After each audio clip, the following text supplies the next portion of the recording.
पहले इस वीडियो को आप लोग ध्यान से देखिए।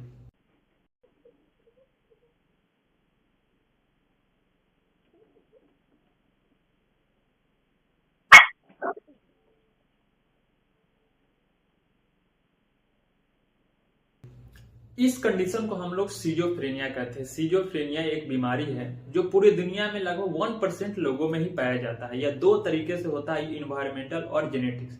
जेनेटिक्स कहने का मतलब यह है कि अगर किसी के पेरेंट्स में सीजोफ्रेनिया है, उनके माता और पिता दोनों में है, तो उनके बच्चे में लगभग 40% चांसेस होता है सीजोफ्रेनिया होने का। अगर उनके पेरेंट्स किन्हीं एक में है, या माता में है या पिता में है, उनमें 12% चांसेस होता है सिजोफ्रेनिया होने का। इनका मेन दो सिम्टम्स है, डेल्यूजन और हेलुसिनेशन।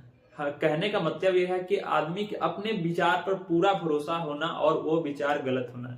हेलुसिनेशन कहने का मतलब यह है कि कुछ ऐसा अजीब आवाज सुनाई देना जो नॉर्मल लोगों को नहीं सुनाई देता है। जिसको सिजोफ्रेनिया होते हैं उसमें कई सारे सिम्टम्स पहले से ही देखने को मिलने लगता है, जैसे शांत रहना, लोगों से कम बातचीत करना, लोगों के सामने नहीं रोना, ज्यादा हंसना नहीं, अजीब तरह से बातें करना।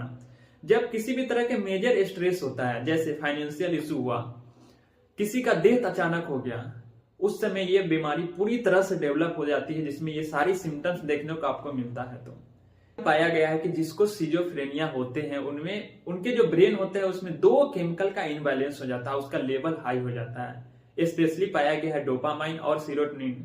ये दो केमिकल्स का बढ़ जाना ये सिजोफ्रेनिया में रिसर्च के मुताबिक पाया गया है।